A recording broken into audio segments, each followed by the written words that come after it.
Olá novamente. É uma alegria. Por si só estar na casa do Senhor tem que ser sempre uma alegria.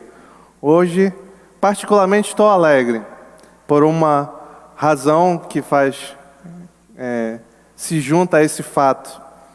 Em abril de 2020, a gente iniciou essa série de exposição na carta de Paulo aos Gálatas. E pela misericórdia do Senhor, hoje eu tenho o privilégio de terminar. Nos últimos dias eu tinha orado ao Senhor, Senhor, me ajuda a terminar essa exposição dessa carta. Porque é um ano. Claro que não foi um ano pregando todo sábado, porque de vez ou outra tem alguma outra coisa, mas foi uma boa parte do ano, de um ano, a gente expondo essa maravilhosa carta. E sem delongas, eu queria pedir que os irmãos abrissem a palavra do Senhor no capítulo 6, nos últimos versículos da carta, versículos 15, 16, 17 e 18. É a porção que nós vamos considerar e encerrar essa exposição, que eu espero que tenha sido edificante para aqueles que acompanharam, assim como foi para mim trabalhar nela. Quem aqui já ouviu falar em DSM? Talvez um grupo bem reduzido já tenha escutado falar o que é DSM. Mas DSM é uma sigla em inglês para Manual Diagnóstico e Estatístico de Transtornos Mentais. São livros, claro, né? É um livro, é um manual, que são utilizados por profissionais como psicólogos como uma enciclopédia. Como é que funciona? Funciona mais ou menos assim. Lá tem uma relação de problemas e, paralelo aos problemas, tem uma relação de sintomas para se chegar à conclusão de qual é aquele problema. Então tem uma... Eu nunca li esse livro, tá? Mas eu sei que deve ter uma área que fala o problema e outra área que fala os sintomas daquele problema e deve dar alguma orientação de como tratar esse problema segundo o DSM, segundo essa literatura. Existe, por exemplo, num DSM-4, existe uma doença chamada transtorno de personalidade narcisista. E quando vai lá e colocar quais são os sentimentos, quem, segundo esse livro, sofre de transtorno de personalidade narcisista, ele apresenta os seguintes sintomas: sentimento de grandiosidade própria, preocupação excessiva com sucesso, poder, inteligência, beleza, crença em ser especial de condição elevada, expectativa de admiração, ausência de empatia, inveja, arrogância e etc. Curioso esses sintomas, né? Um problema nesta área do pensamento é que, via de regra, os autores desses estudos, eles desconsideram a real natureza do homem. Enxergam esses sintomas e veem aqueles que apresentam sintomas como esse que eu li aqui, como quem sofre de uma doença, vítima de doença. No entanto, via de regra, aqui eu não estou falando nada dogmaticamente e absolutamente, porque eu não li esse livro, então eu estou fazendo um apanhado geral. Quando, via de regra, a verdade bíblica revela outra origem para esses males: o pecado. E o homem, o portador desses males, não é conhecido pela Escritura como um doente, mas sim como um pecador. Não é um doente que precisa de ajuda, mas um pecador que precisa de arrependimento. E, como nós sabemos, o erro no diagnóstico tende a levar ao erro no tratamento. J.C. Ryle, um grande autor, teólogo, ele diz o seguinte: há poucos erros e doutrinas falsas, cujo o início não se reporta a uma visão incorreta da corrupção da natureza humana. Perspectivas erradas quanto à doença sempre trazem consigo perspectivas erradas quanto ao remédio. Perspectivas erradas quanto à corrupção da natureza humana sempre trazem consigo perspectivas erradas quanto ao antídoto de cura de tal corrupção. É precisamente esse o problema dos falsos mestres nas igrejas da Galácia. Só que Paulo, ao longo da carta, e hoje nós vamos ver a conclusão, apresenta outra solução. E é essa solução que Paulo finaliza a carta que nós vamos ver.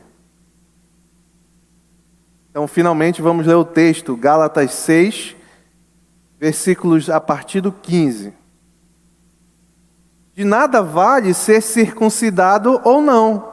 O que importa é ser uma nova criação. Paz e misericórdias estejam sobre todos os que andam conforme essa regra, e também sobre o Israel de Deus.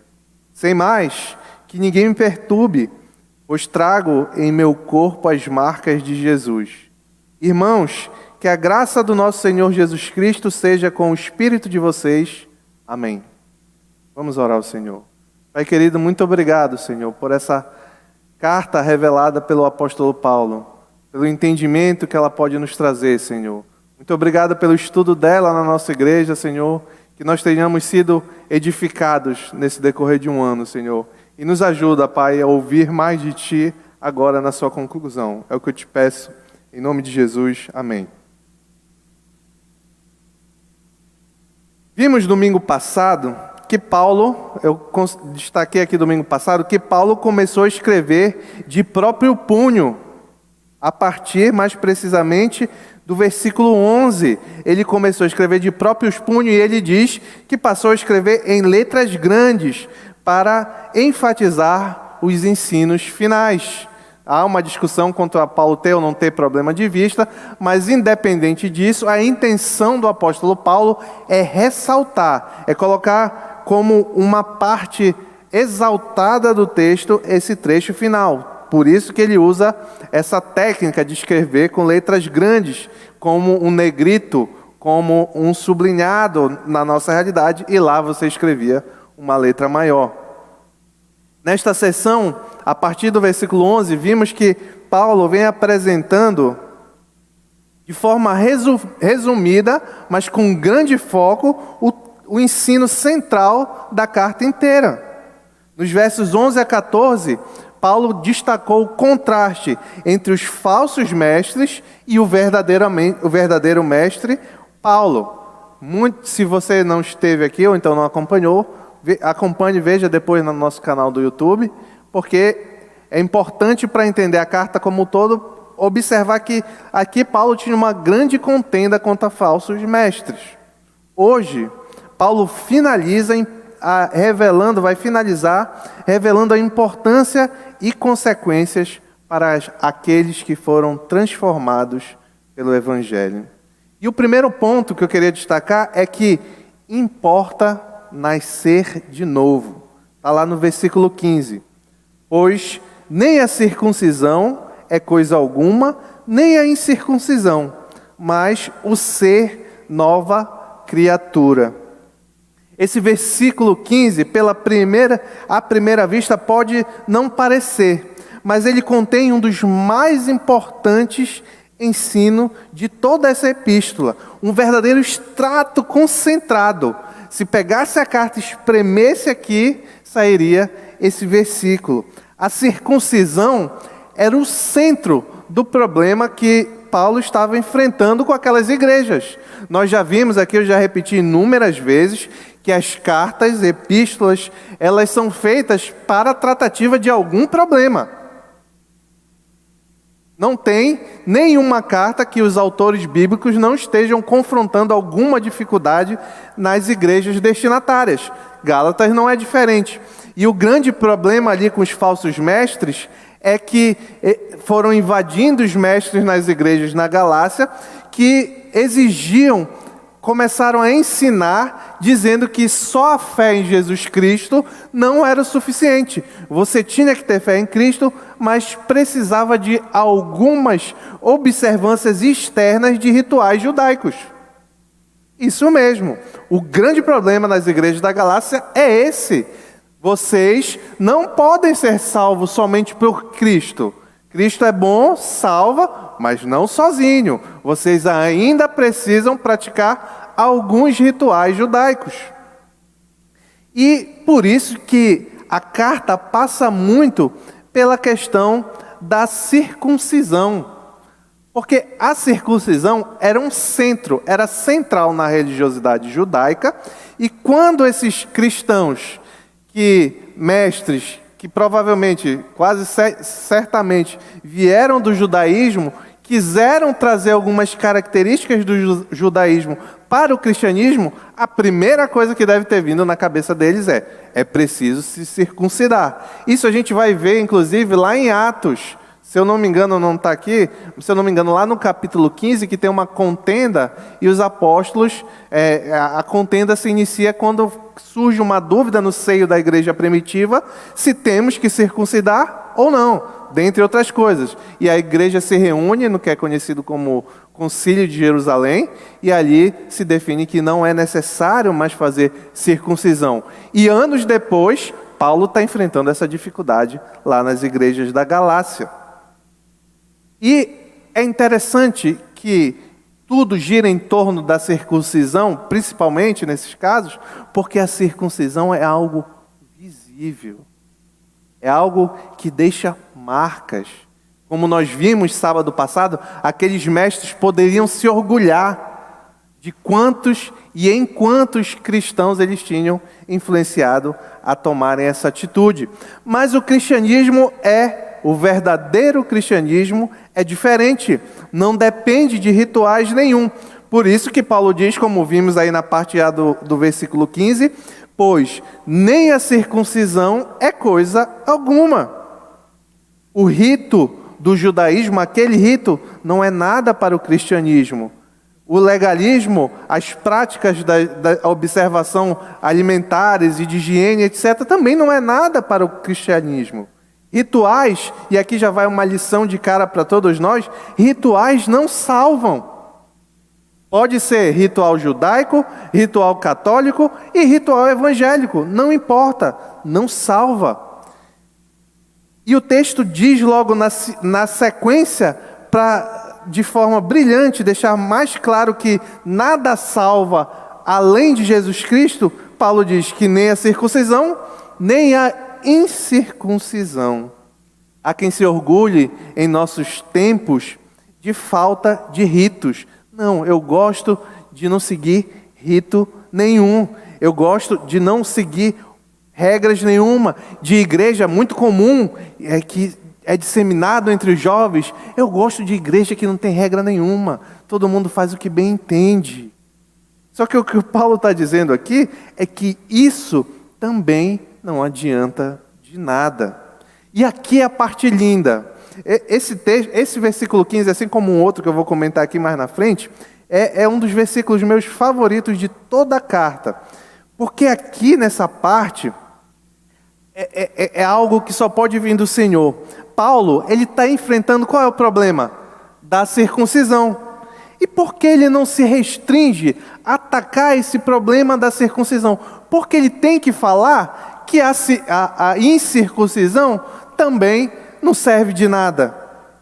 Isso acontece porque o objetivo de Paulo não é derrotar os adversários. O objetivo de Paulo é comunicar a verdade.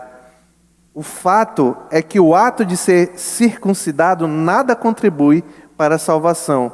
E o mesmo pode-se dizer de não ser circuncidado. Nenhuma dessas duas condições pode assegurar-nos salvação ou fazer de nós testemunhas eficientes ou nos reconciliar com Deus. Mas já que nada disso vale, se circuncidar não vale, não circuncidar não vale, não circuncidar não vale, o que vale então?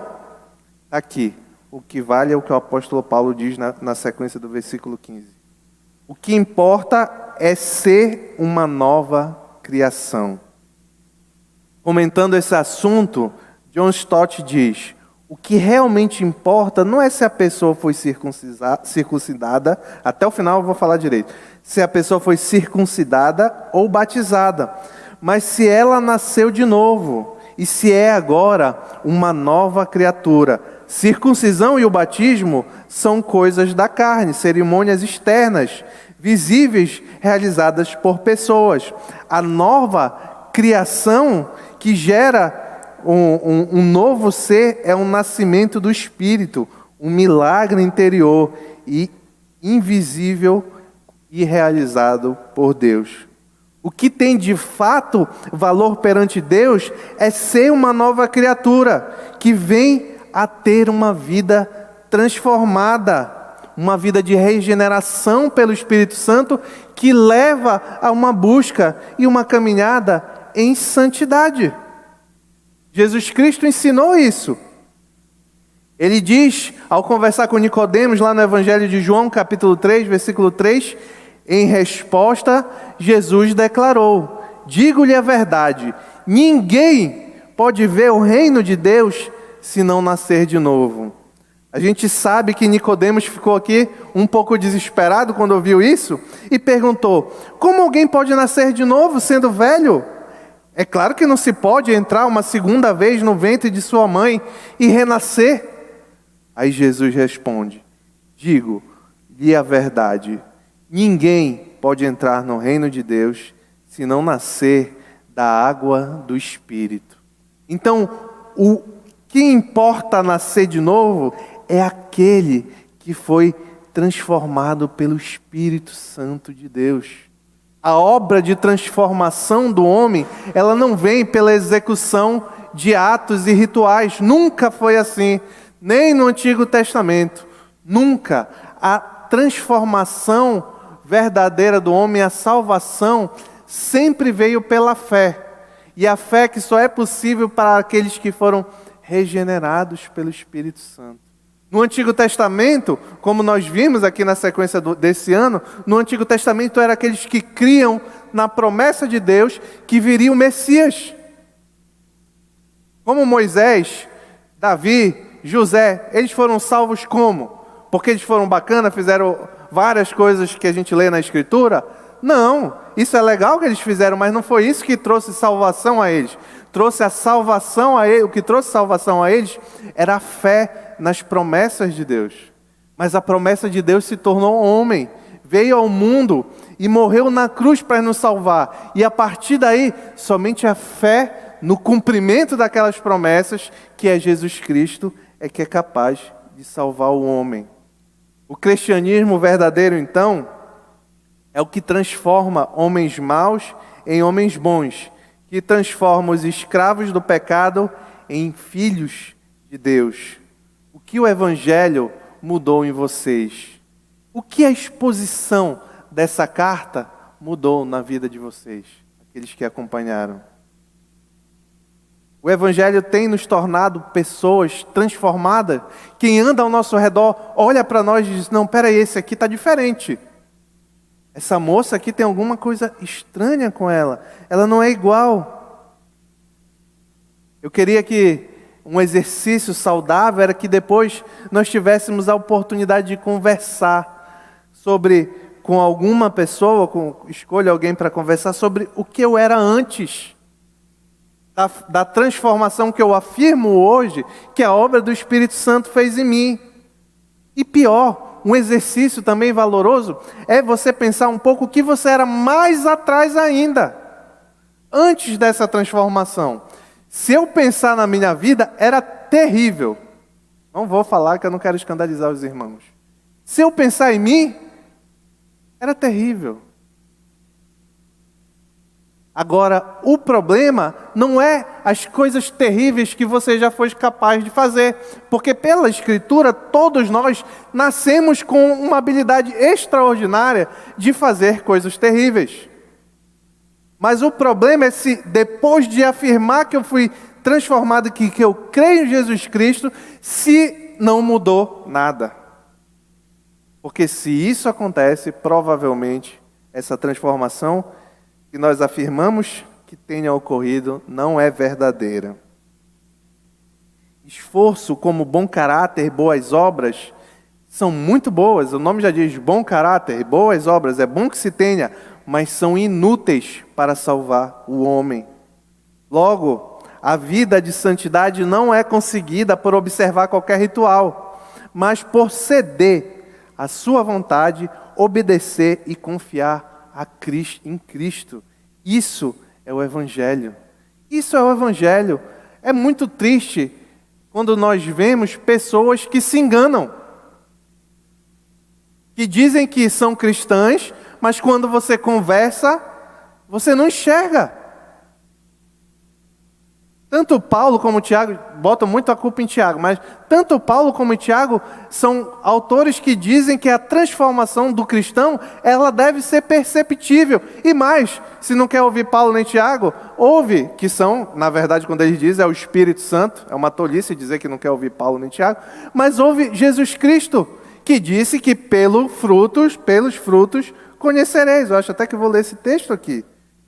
Então, é muito importante, às vezes, nós refletirmos sobre a nossa própria vida.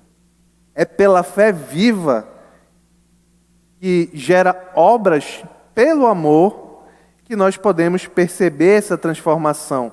Paulo já havia usado um texto bem similar, quase uma réplica desse aqui, no capítulo 5, verso 6. Volte um pouquinho aí na sua Bíblia. Olha como é bem parecido, só vai mudar o final. Então a gente casa os dois versículos e traz mais essa informação. Olha lá. Porque em Cristo Jesus, Gálatas capítulo 5, verso 6. Porque em Cristo Jesus, nem circuncisão, nem incircuncisão tem efeito algum, mas sim a fé que atua pelo amor. Na parte A do versículo, o apóstolo falou praticamente a mesma coisa, mas aqui ele acrescenta mais. Aquele o ser nova criatura, está aqui o que é? É ter fé que atua, que gera efeito pelo amor. O segundo ponto é paz e misericórdia sobre os renascidos. Versículo 16, Gálatas 6, versículo 16. Paz e misericórdia estejam sobre todos os que andam conforme essa regra, e também sobre o Israel de Deus. A regra que Paulo se refere é a única que nós estamos falando aqui, é a única que tem valor diante de Deus. Ou seja, colocar a fé, a plena confiança no Cristo crucificado, que ressuscitou e vivo está. E a partir dessa fé, por meio dessa fé, ter uma vida transformada. Que essa fé guia nos nossos princípios, o nosso caminhar. É somente sobre esses. Paulo não está dando paz e misericórdia de graça a todo o mundo, como alguns ensinam. Não, porque a paz e a misericórdia e as promessas de Deus são aqueles que confiam em Jesus Cristo. Não tem outro caminho para chegar a Deus. Esse negócio que todos os caminhos levam a Deus é mentira. Só existe um caminho. Jesus disse, eu sou o caminho, a verdade e a vida, e ninguém vai ao Pai se não for por mim. Se você acredita em outro caminho, então você não acredita em Jesus e provavelmente você não é cristão. Só que, o que é essa paz e essa misericórdia que Paulo anuncia aqui então aos cristãos? A paz é fruto da tranquilidade de coração, que é a porção de todos aqueles que foram justificados pela fé. Um dos pontos centrais da carta é a justificação. O que é a justificação? A justificação é o fato de que antes nós éramos pecadores e a partir do momento que recebemos essa transformação do Espírito Santo e depositamos verdadeiramente a nossa fé em Cristo Jesus, Deus nos declara. É um ato judicial. Deus nos declara justos, não por algo que nós fazemos, mas pelo que Cristo fez na cruz do Calvário. É o que Paulo diz lá em Romanos capítulo 5, versículo 1 e 2. Diz assim, tendo sido, pois, justificados pela fé, temos paz com Deus por nosso Senhor Jesus Cristo, por meio de quem obtivemos acesso pela fé a esta graça, na qual agora estamos firmes, e nos gloriamos na esperança da glória de Deus. Então, é o acesso que recebemos pela fé que nos deixa firme e nos traz paz com Deus. Essa é aquela famosa paz que excede todo o entendimento. O que temos é aquela paz que não depende das circunstâncias. Tem muitas formas de se ter paz que o mundo defende e que nós muitas vezes praticamos, que, por exemplo, não é essa paz que Paulo está falando. Tem aquela paz quando você está com dinheiro. Não tem dívida, você está em paz. Ou quando não tem ninguém doente. Ou quando você não tem nenhum problema no trabalho ou em casa. Você pode entender que você tem uma paz. Mas não é essa paz que Paulo está falando aqui. Paulo está falando da paz que temos com Deus. Olha lá no versículo 1. Justificados pela fé, temos paz com Deus. E essa é o melhor tipo de paz. É a única paz excelente e verdadeira. Por quê? Porque se você tem dinheiro, você está em paz com isso, mas e o dia que você não tiver? O que vai acontecer com a paz?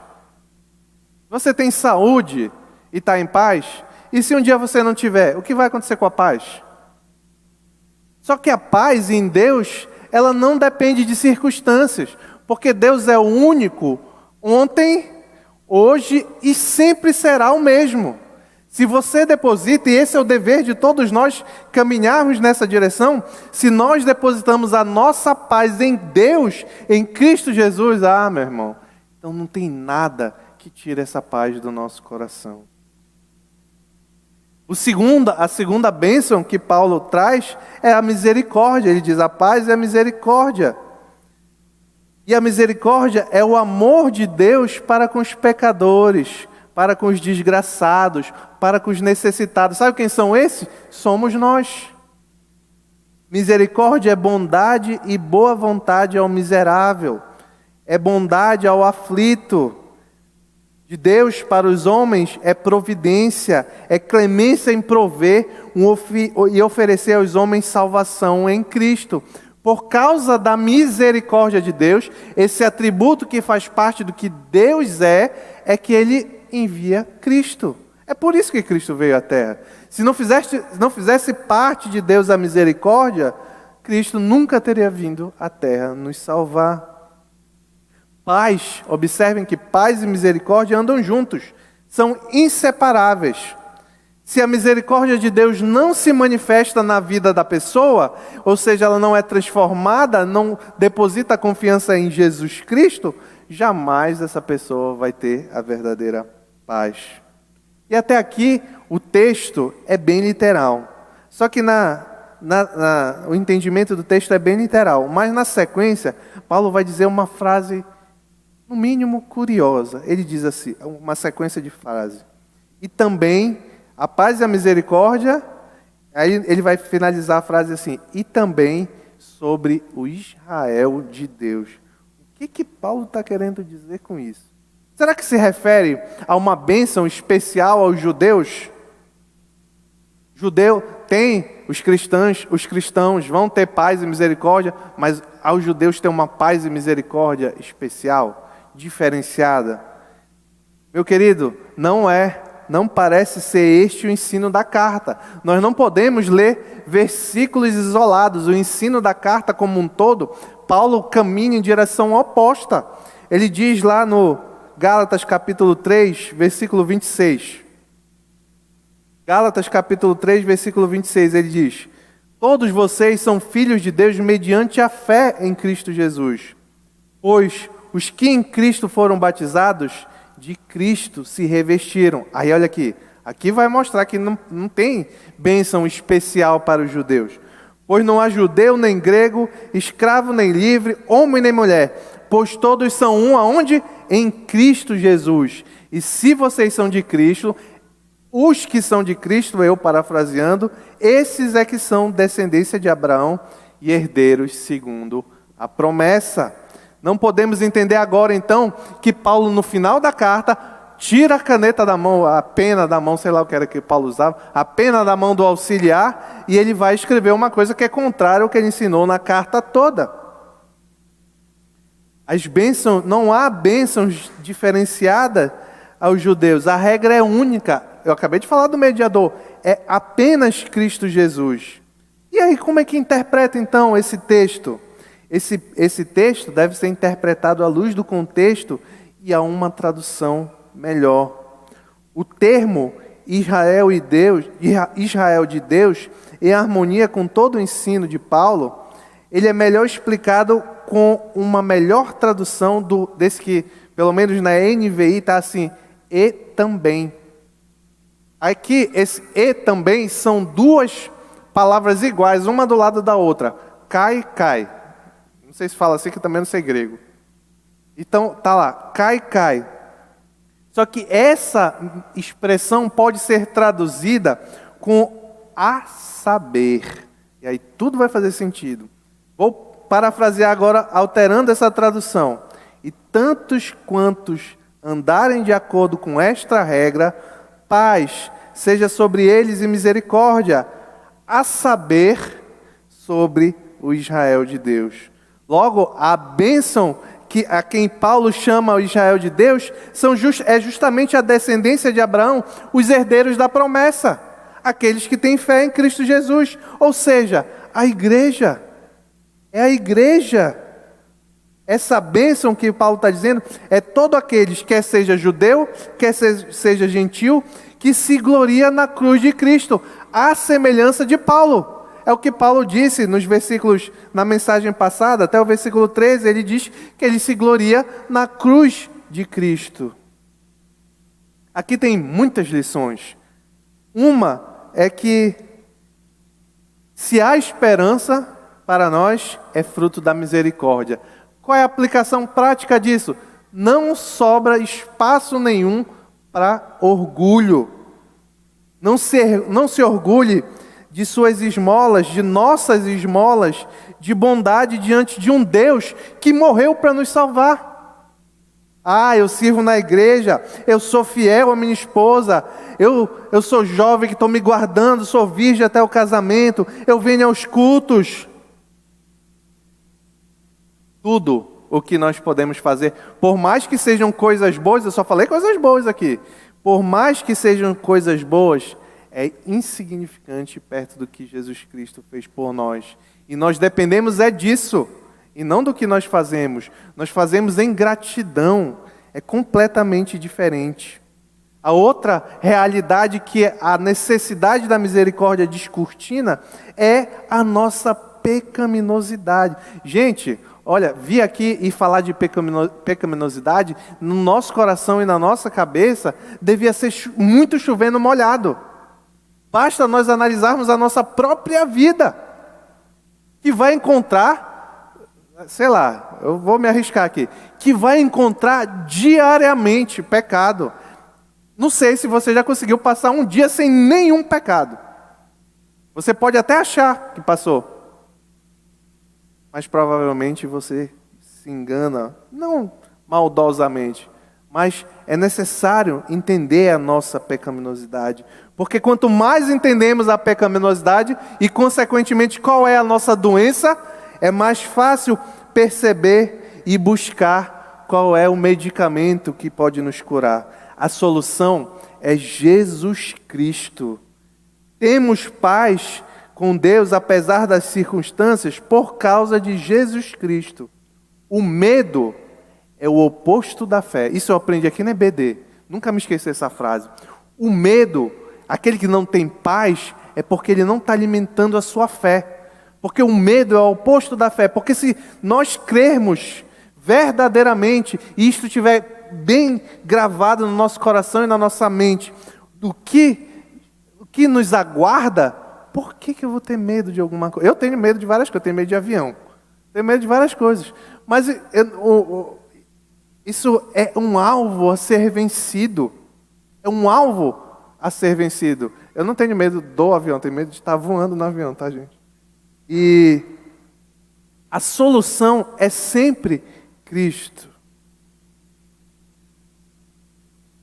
Por fim, não da mensagem, mas da aplicação, quem crê verdadeiramente em Deus, quem quer receber essa paz e entende que recebeu essa misericórdia, deve dar sinais de ser uma nova criatura, deve dar sinais de ser parte do povo de Deus.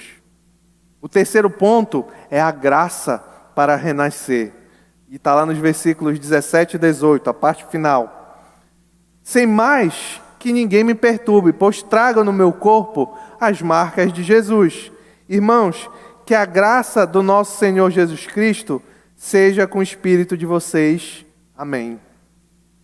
No verso 17, Paulo apresenta um pedido final. Sobrecarregado com muitas responsabilidades, pede que no futuro não voltem a perturbar ele com essas deturpações e esses enganos que estavam ocorrendo nas igrejas da Galácia. Aparentemente, aquela luta do apóstolo Paulo com aqueles irmãos já havia desgastado muito o apóstolo. Quem acompanhou a carta, algumas partes, nós vimos que a carta que Paulo apresenta manifestações mais firmes. Ele diz, Gálatas insensatos. E vimos aqui que esse insensatos é loucos. Ele está dizendo, Gálatas, vocês são loucos? É isso que o apóstolo Paulo está dizendo. Então, aparentemente, ali Paulo ficou bem desgastado. Por isso ele diz que ninguém me perturbe, pois trago em meu corpo as marcas de Jesus. Essa palavra traduzida por marcas se refere a cicatrizes. Logo é evidente que o apóstolo Paulo estava se referindo a diversas provações e perseguições que sofrera em seu ministério. Você pode ler isso em 2 Coríntios, capítulo 11, versículo 23 e 28. Paulo diz ali, eu vou pulando aqui, vou só destacar alguns eventos. Paulo diz que ele trabalhou muito, ele foi encarcerado, ele foi açoitado, ele foi exposto à morte, ele recebeu açoite, ele foi golpeado com vara, foi apedrejado, sofreu naufrágio, eu estou parafraseando, foi exposto à fúria do mar, ele viajou de parte para outra, tinha perigo de assaltante, etc. Paulo sofreu tudo isso e, além disso, ele coloca que ele sofreu ainda uma pressão muito grande interior por preocupações com a igreja. Paulo carregava as marcas de ser nova criatura. É isso, é por isso que ele podia falar. Ele dizia assim, olha, tem que ser nova criatura. Quer ver como é? Está aqui. As marcas estão em mim do ser nova criatura. Quantas marcas, quantas vezes nós sofremos, quantas vezes nós fomos achincalhados, avacalhados, zombados por Cristo Jesus. Ou nós nos conformamos em nos adaptar em qualquer circunstância e ambiente para que seja mais fácil. Lembra o que nós falamos aqui? Essa era a atitude daqueles mestres, dos falsos mestres. Não era a atitude do apóstolo Paulo. E sobre esses Paulo diz a bênção final. Não os falsos, mas os verdadeiros. Os que, como ele, carregam as marcas de Cristo. Ele diz que a graça do nosso Senhor Jesus Cristo seja com o espírito de vocês. Amém. Essa graça é o amor para quem não merece. Fez a expiação pelos nossos pecados sem receber nada em troca. A graça é o que sustenta a igreja. A graça é o que nos sustenta como cristãos. Somos testemunhas vivas da nossa incapacidade de ser minimamente razoável diante do Senhor. Mas nós vivemos pela graça. Foi pela graça. Essa palavra tem que repetir várias vezes para ver se entra. É pela misericórdia do Senhor que Ele opera graça na vida de cada um de nós. A grande ênfase de toda a carta está aqui. A salvação não recai sobre as obras, mas é algo recebido pela graça e de graça. É necessário ter coerência na fé cristã. Às vezes nós cantamos, louvamos aqui, maravilhosa graça. Mas, quando nós vamos ver no dia a dia, a nossa vida ela é levada de um lado para o outro pelos problemas diários. E aqui, David, a Apollos, ele chama a atenção, ele criou um conceito interessante. Ele fala para tomar cuidado com o perigo do Deus funcional. O que é o Deus funcional? O Deus funcional é o seguinte: eu confio no Deus que me deu a graça, o Deus da palavra, o Deus de Jesus Cristo, que é somente nele que eu deposito minha confiança. Mas, no dia a dia, eu não estou. O meu caminhar não revela essa fé. O meu caminhar revela que eu estou preocupado com o dinheiro, que eu estou preocupado com beleza, que eu estou preocupado em ter sucesso, que eu estou preocupado com A, com B, ou C, com coisas boas e com coisas ruins.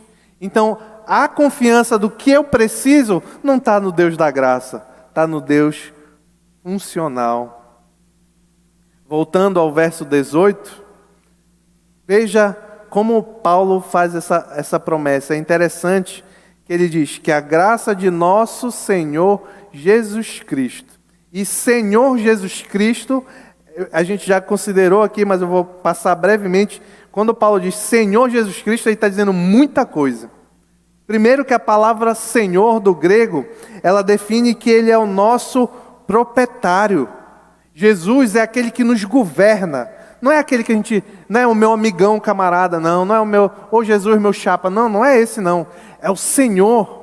É aquele que nos governa, é aquele que nós nos submetemos à vontade dEle, nós pertencemos a Ele, somos servos, que é muito traduzido e muitas vezes na Escritura a palavra servo. A palavra melhor para traduzir isso é escravo. Então quando Paulo diz que somos servos, que Deus, Jesus é Senhor, ele quer dizer que nós somos escravos dEle. Com Jesus, com o nome Jesus, ele está dizendo que esse Senhor é quem nos salva. Mateus capítulo 1, versículo 21. Ele dará luz a um filho e você deverá dar-lhe o nome de Jesus, porque ele salvará o seu povo dos seus pecados. Jesus tem significado o nome de Jesus. É o que salva o povo dele dos pecados. E por fim, Cristo revela a natureza humana que veio do Messias profetizado.